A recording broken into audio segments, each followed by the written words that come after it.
सगुण और निर्गुण रूप उपास्य के भेद से यहाँ उपासनाओं का भेद है। अर्थात ग्रहण किसी पदार्थ का तभी होगा जब उसका स्वामी त्याग करेगा, किंतु स्वामी का त्याग अन्य व्यक्ति के ग्रहण के बिना भी देखा जाता है, जैसे कि प्रायश्चित के अनुष्ठान से पाप की अपगति होती है। विद्वान पुरुष के द्वारा परित्यक्त पुण्य पाप का निर्गुण विद्या में अश्वरोमादि के समान क्या होगा? केवल हान के द्वारा क्रियामान विद्या स्तुति जब हान और उपादान दोनों के द्वारा संबंध की जाती है तब उसमें उत्कर्ष आ जाता है। फलतः निर्गुण विद्या की भी कथित हान और उपायन के द्वारा स्तुति की जाती है कि यह विद्या अत्यंत प्रशस्त है, जिसकी प्राप्ति मात्र से विद्वान के पुण्य और पाप कर्मों का परिहान हो जाता है। ये पुण्य मित्रों को और पाप शत्रुओं को प्राप्त हो जाते हैं।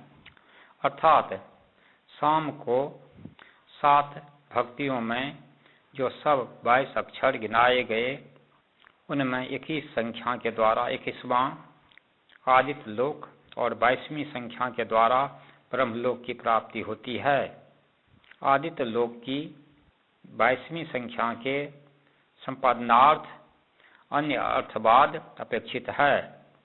यद्यपि अन्य व्यक्ति के द्वारा अनुष्ठित पुण्य पाप कर्मों का फल अन्य व्यक्ति को क्यों कर प्राप्त होगा, ऐसी भाष्यकार का शंका उचित प्रतीत नहीं होती, क्योंकि पिता के द्वारा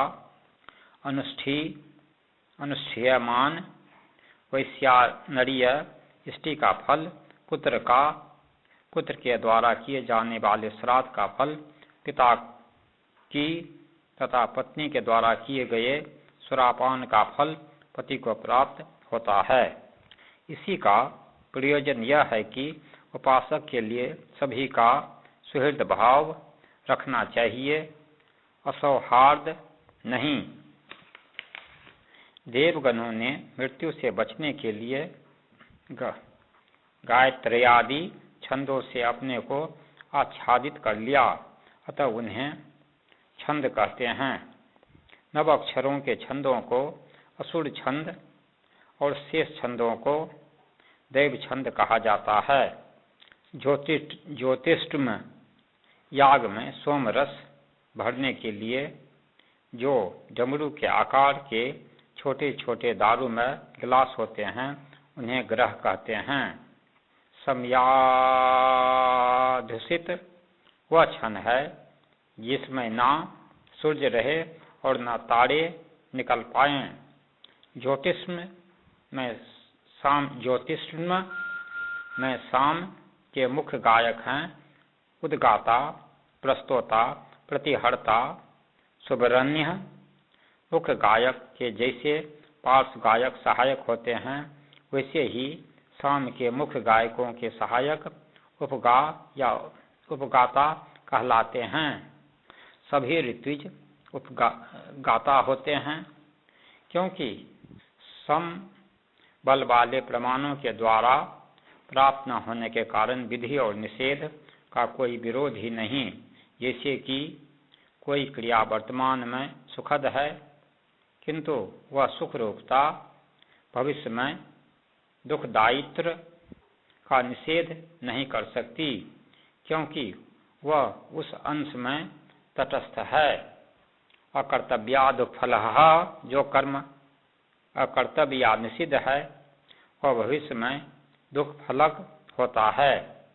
शास्त्रीय विधि जो रागतः निषिद्धाचरण में प्रवृत्त है और भविष्य में दुख झेलने से डरता है, उस पुरुष को निषिद्धाचरण से वर्जित कर सकता है। शास्त्रीय विधि और शास्त्रीय निषेध अवश्य ही समान बल वाले होते हैं। इस मंत्र के प्रयोग और अप्रयोग का विकल्प ही न्याय संगत है। इस सामान्य शास्त्र की अपेक्षा है, अतः सापेक्ष विशेष शास्त्र अपने उपजीव्य भूत सामान्य शास्त्र का बाधक नहीं हो सकता। अर्थात यह पशु याग वैसा ही महान है जैसा सोम याग, क्योंकि आज भाग नाम के कर्म जैसे सोम याग में नहीं किए जाते वैसे पशु याग में भी नहीं किए जाते। जैसे सुकृत और दुष्कृत पदार्थ अमूर्त निष्क्रिय पदार्थ हैं, अतः ध्वज आदि के समान उनका विघ्नन कंपाना संभव नहीं, वैसे ही अन्य पुरुष के सुकृत और दुष्कृत का संचार अन्य व्यक्ति में नहीं किया जा सकता, क्योंकि संचार या प्रवेश करना एक क्रिया है। फलतः यहाँ चालन ही विधुनन है। सुकृत और दुष्कृत का त्याग प्रतिपादित है। वह क्या ब्रह्मलोक जाते समय मार्ग में होता है अथवा उससे पहले मरण काल में? ब्रह्मलोक के मार्ग में बिजरा नाम की नदी आती है। मुद्रित उपनिषद में नदी का नाम बिजरा ही मिलता है। ठीक भी यही प्रतीत होता है, क्योंकि बिजरा नदी को विद्वान संकल्प मात्र से पार कर जाता है, सुकृत और दुष्कृत का परित्याग कर देता है। इससे यह स्पष्ट प्रतीत होता है कि मध्य मार्ग में सुकृतादि का परिहान होता है। वत्यांतादि शब्दों को श्रुति कहते हैं, जैसे वेदं कृत्वा वेदी करोति। कथित कौशितकी वाक्य में विद्या लाभ और मरण के अनंतर ब्रह्मलोक जाते समय मध्य मार्ग में सुकृत और दुष्कृत का परित्याग पाठ प्रमाण में से अवगत है। श्रुति प्रमाण और अर्थ प्रमाण दोनों ही पाठ प्रमाण से प्रबल होते हैं। सिद्धांत: विद्या के सामर्थ्य से इस व्यक्ति के पापादि विगत हो जाते हैं। ऐसे ज्ञानवान को ही उत्तर मार्ग से प्रस्थान करने पर ब्रह्म की प्राप्ति होती है। यमादि सहित विद्या ही कलमश नाश करती है और कसमस रहित व्यक्ति को ही उत्तर मार्ग प्राप्त कराती है। शंका: कतिपय शंका पदों को मन में रखकर यह सूत्र रचा गया है। वे शंका पद इस प्रकार है कि जैसे विद्वान को मरणानंतर उत्तर मार्ग के द्वारा ब्रह्म की प्राप्ति होती है, वैसे ही अर्धपथ में सुकृतादि की हानि भी विद्या का ही फल क्यों न माना जाए? समाधान: अर्थात ब्रह्मलोक में बिना जन्म लिए जा नहीं सकते। सुकृतादि का अपक्षय तो मनुष्य शरीर में रहने पर भी हो सकता है, क्योंकि उसकी हेतुभूत यम नियम आदि सहित विद्या के विद्वान रहने पर कार्य की उत्पत्ति में विलंब नहीं हो सकता। फलतः जीवन काल में सुकृत दुष्कृत का क्षय सिद्ध होता है। स्वेच्छा से यमादि सहित विद्या का अनुष्ठान स्वेच्छा से होता है। अश्व इव रोमानी विधिया पापम। यहाँ कहा गया है कि विद्वान के सभी पुण्य पाप समाप्त हो जाते हैं, अतः वह विद्या के द्वारा क्षेम मोक्ष की प्राप्ति कर लेता है, क्योंकि आत्मा में अब्रह्मरूपता के भ्रम से ही अमुक्तता अध्यस्त होती है। अब विद्या की निवृत्ति का रूप धारण कर लेती है। विद्या की उत्पत्ति करने के लिए ब्रह्मलोक की प्राप्ति अपेक्षित नहीं, केवल यम नियम आदि के अनुष्ठान से विशुद्ध अंतःकरण वाले पुरुष को श्रवणादि के द्वारा विद्या का लाभ हो जाता है। यदि प्रारब्ध कार्य कर्म की निवृत्ति के लिए शरीर पात की अवधि अपेक्षित है, तब भी देवयान से कोई प्रयोजन नहीं। यदि विद्वान के पुण्य की भी निवृत्ति हो जाती है, तब लोकांतर में गमन किस लिए? इस प्रश्न का उत्तर है, सुकृत और दुष्कृत दोनों की निवृत्ति से ही कृतकृत्यता होती है। यदि पुण्य को शेष मान लिया जाता है, तब लोकांतर में उसका उपभोग करके इस मनुष्य लोक में पुनरावर्तन होगा। सभी धर्मों का सर्वत्र उपसंहार मानने पर सभी धर्मों से युक्त किसी धर्म का करना संभव नहीं हो सकेगा। सर्वधर्मों के विनियोजक श्रुत्यादि प्रमाण भी संभव नहीं। विद्या उपासना के द्वारा ब्रह्मलोक में आरूढ़ होते हैं, जहाँ पर कामनाएं समाप्त हो जाती हैं। सत्य शब्द मुख्य रूप से ब्रह्म को कहता है, क्योंकि वही एक सत्य तत्व है। अन्य सभी पदार्थ वस्तुतः असत्य मिथ्या है, क्योंकि दक्षिण और उत्तर इन दोनों मार्गों से हीन शक्तियों की, हीन व्यक्तियों की अधोगति प्रतिपादित है। संशय तत्वता पुरुष के वर्तमान शरीर का पात हो जाने पर देहांतर की प्राप्ति होती है अथवा नहीं। पूर्व पक्ष सगुण विद्या का विचार करके निर्गुण विद्या का विचार किया जाता है। निर्गुण विद्या का अब वर्ग फल नहीं हो सकता, क्योंकि श्रुति, स्मृति, इतिहास और पुराण आदि में अंतरतम आदि तत्ववेताओं के विविध शरीरों के ग्रहण और परित्याग की प्रचुर चर्चा उपलब्ध होती है।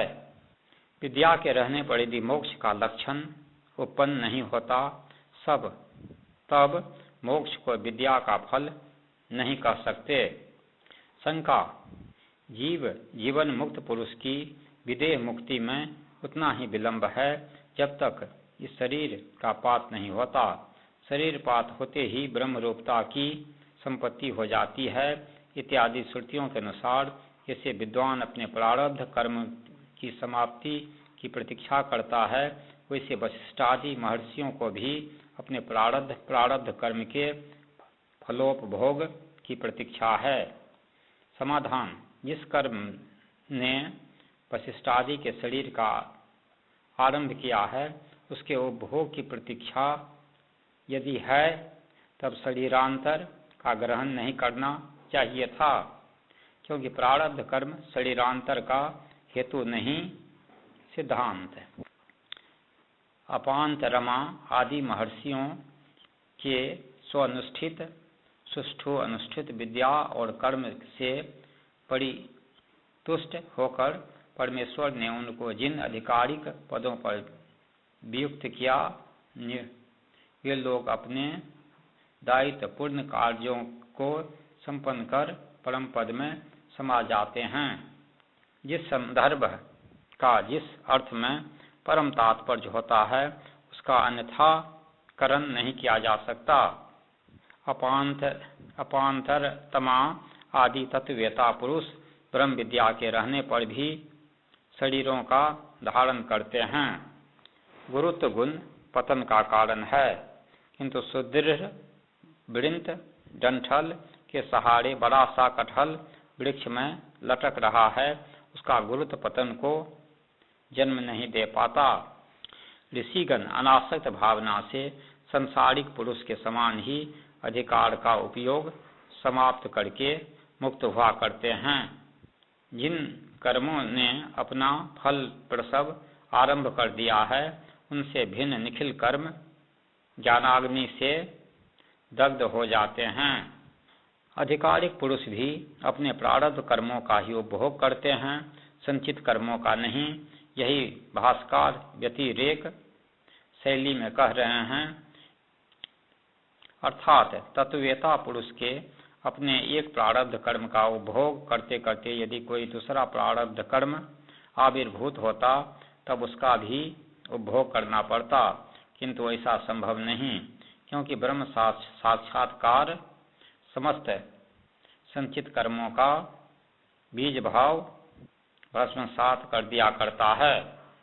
शंका विद्या के द्वारा अविद्यादि क्लेशों की निवृत्ति हो जाने पर भी यह आवश्यक नहीं कि निशेष कर्माशय की निवृत्ति हो जाए, क्योंकि अनादिकाल से जो विपुल कर्म राशि संचित होती आ रही है, जिसके फल प्रदान की सीमा समुच्चय ब्रह्मांड अनंत काल तक की छुटी हुई फैली हुई है, उसका एक क्षण में नाश क्यों कर होगा। समाधान जिस महान वन के दहन में एकमात्र चिंगारी सक्षम है, उसके विपराल रूप धारण कर लेने पर वन का कुछ ही भाग दग्ध हो और कुछ शेष रहे, ऐसा कभी नहीं हो सकता।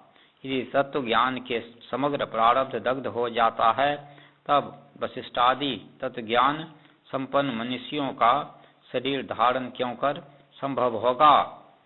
इस प्रश्न का उत्तर है, इस श्रुति का प्रमाण यह सिद्ध कर रहा है कि भविष्य में फल देने वाली कर्म राशि ही तत्व ज्ञान से दग्ध होती है। प्रारब्ध फलक कर्म छीन नहीं दे होता। सिद्धांत के शरीर धारण का वही आधार है, विद्वान के शरीर धारण का वही आधार है।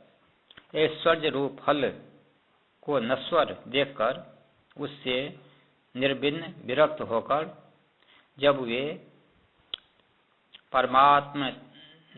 परमात्मनिष्ठ हो जाते हैं, तब उन्हें कैवल्य का लाभ होता है। यज्ञ मंडप बनाते समय अतिकाश धुआं निकलने के लिए वातायन या खिड़कियां अवश्य रख दी जाएं, नहीं तो दम यहीं घुट जाएगा। परलोक देखने कौन गया है या नहीं?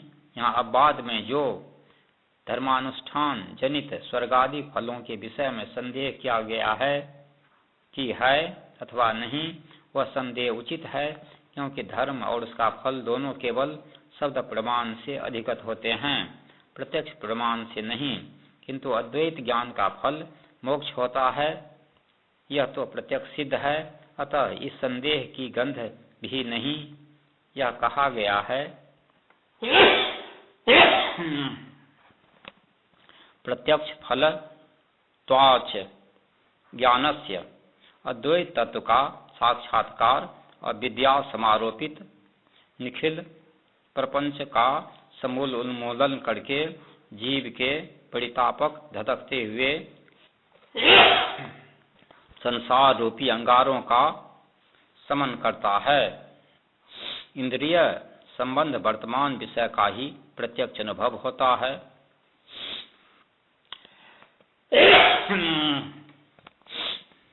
सामवेदीय उच्च स्वर में सामगान करना चाहिए। सामगान उपांशु स्वर में किया जाए, क्योंकि अंग कर्म प्रधान कर्म के लिए होते हैं।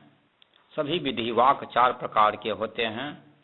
उत्पत्ति विधि कर्म स्वरूप बोधक, विनियोग विधि अंगागी भाव बोधक, प्रयोग विधि सभी विधियों का एक वाक्यतापन और अधिकार फल स्वाम्य प्रतिपादक वाक्य।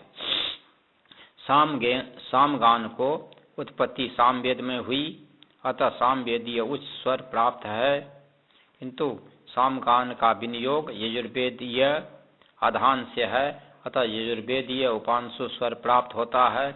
इस प्रकार का व्यतिक्रम विरोध उपस्थित होने पर मुख्य विनुज्यमान सामगान के साथ यजुर्वेदीय उपांशु स्वर का संयोग न्यायोचित माना जाता है।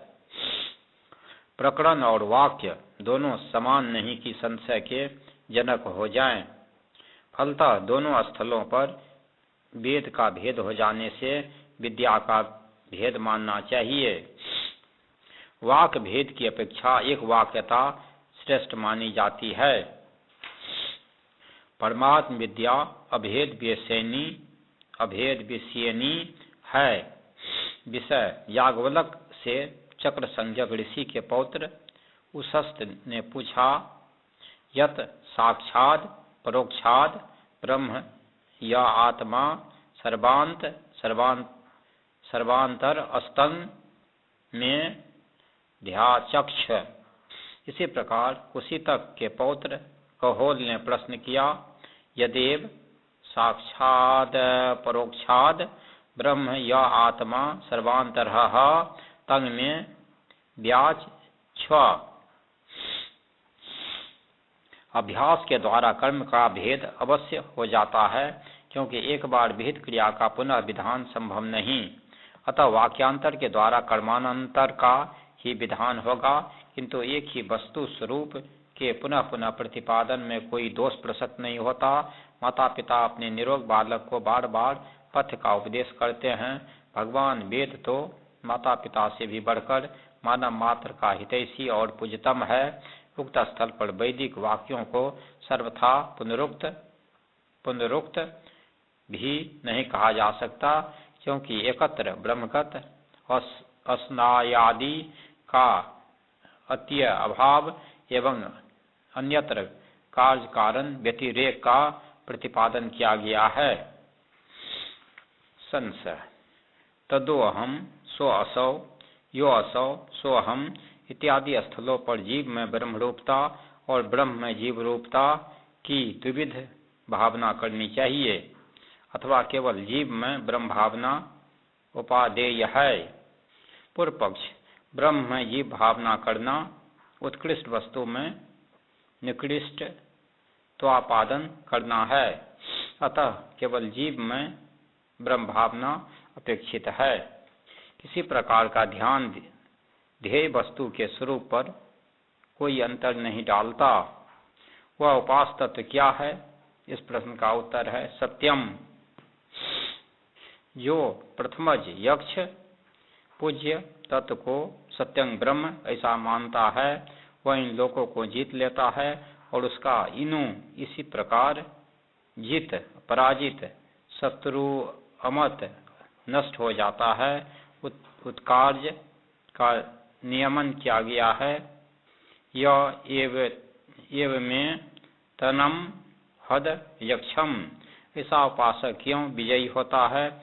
इसका समाधान है सत्यमेव यस्मात् ब्रह्म सत्य है, अतः उसका उपासक मिथ्या पर सत्य विजय प्राप्त कर लेता है।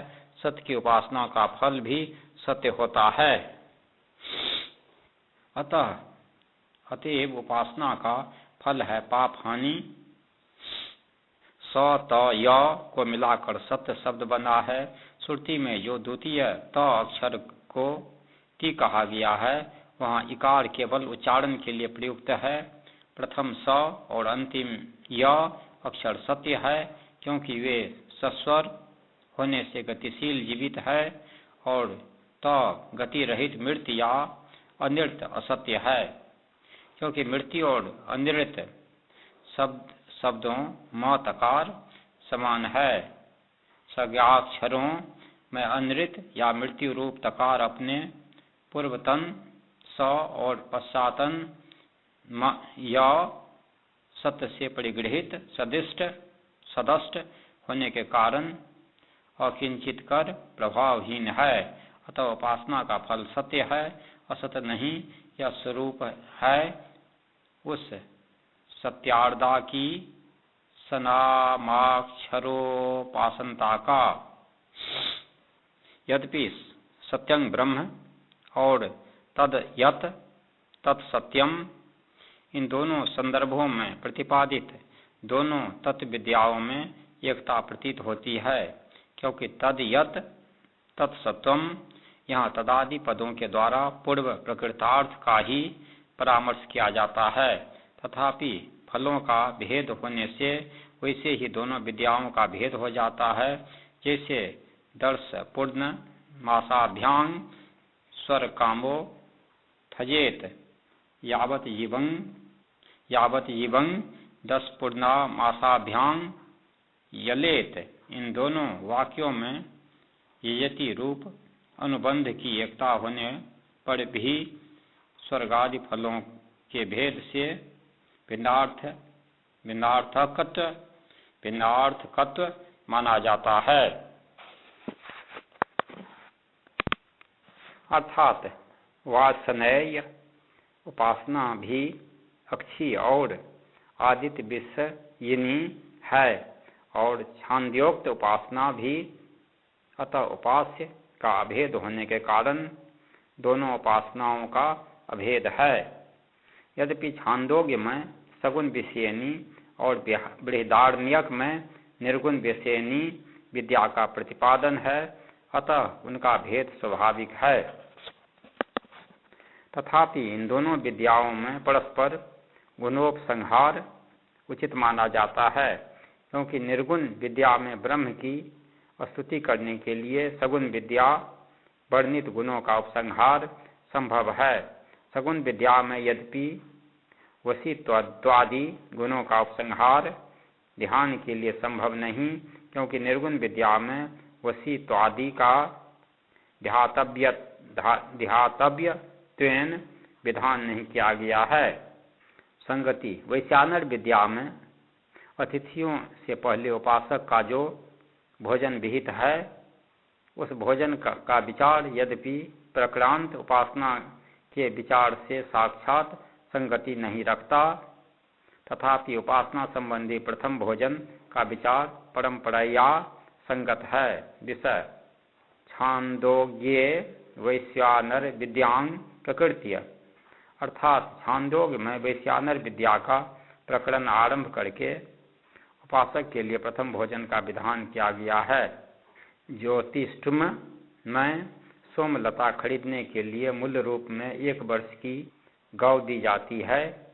उसे गोष्ठ से यज्ञ मंडप में लाते समय उनका अगला दाहिना पद खूड़, जहाँ 7वें बार पृथ्वी पर पड़ता है, वहाँ घृत डाल देते हैं। इसका नाम है पदहोम है। जावाल श्रुति कहती है अतिथि को भोजन कराने से पहले ही भोजन करे।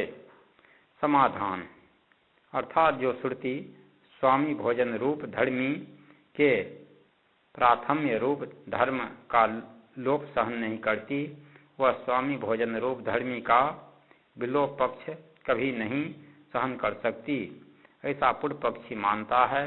शास्त्रकारों ने सामान्यतः अतिथि को पहले भोजन कराने का विधान किया है, किंतु उपासक के लिए वह समय खींचकर अतिथि भोजन के प्रथम पहले ही स्थिर किया गया। इस प्रकार प्राथम्य रूप धर्म का समादर स्वामी के प्राणाग्नि होत्र के अलोप में परिवर्तित होता है। यदि भक्त सुलभ नहीं, तब दुग्धादि द्रव्य से उसका संपादन किया जा सकता है। आछिम विहित पूर्व पक्ष का स्मरण दिलाकर निराश किया जाता है। जैसे कुंडपाई शाखा वाले पुरुषों के कयन सत्र कर्म में 1 अग्निहोत्र कर्म विहित है। वह अग्निहोत्र आरोपित है, वास्तविक नहीं, क्योंकि कामनी कुचों में चक्रवाक रूपता और मुख में कमल रूपता वस्तुतः नहीं। शास्त्रों में अतिथि भोजन के पश्चात स्वामी का भोजन विहित है, उसका बाद क्यों कर होगा।